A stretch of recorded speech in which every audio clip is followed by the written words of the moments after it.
ભરૂચના nature protection charitable ટ્રસ્ટના સક્રિય કાર્યકર યોગેશ મિસ્ત્રી દ્વારા જીવદયાની અનોખી કામગીરી જોવા મળી છે। તાજેતરમાં શહેરના વિવિધ વિસ્તારોમાંથી ઝેરી સાપ મળી આવતા લોકોમાં ફફડાટ ફેલાયો હતો। આ પરિસ્થિતિમાં યોગેશ મિસ્ત્રીએ તાત્કાલિક સ્થળ પર પહોંચીને ખૂબ જ કુશળતાપૂર્વક સાપને પકડી પાડીને સુરક્ષિત રીતે રેસ્ક્યુ કર્યું હતું।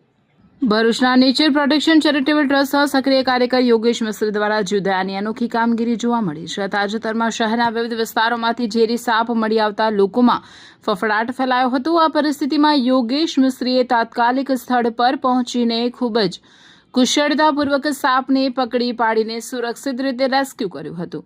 રેસ્ક્યુ ઓપરેશન દરમિયાન આશિયાના બંગલોઝ મનુબર ચોકડી વિસ્તારમાંથી એક કોમન ક્રેટ અને રહાડપોર વિસ્તારમાંથી એક અત્યંત ઝેરી ગણાતો રસેલ વાઇપર સાપ મળી આવ્યો। આ સાપ માનવ વસ્તીની નજીક આવી જવાથી સ્થાનિકોમાં ભયનો માહોલ સર્જાયો હતો, પરંતુ યોગેશ મિસ્ત્રીએ પોતાની જીવની પરવા કર્યા વિના અત્યંત સાવચેતીપૂર્વક આ બંને સરીસૃપોને સલામત રીતે પકડી લીધા હતા।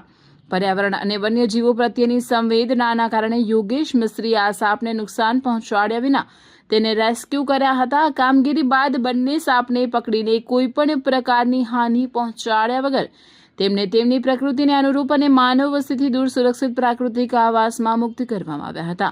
ભરૂચના પર્યાવરણ પ્રેમીની આ પ્રશંસનીય કામગીરીને લઈને સ્થાનિકોમાં પણ સંતોષની લાગણી જોવા મળી છે।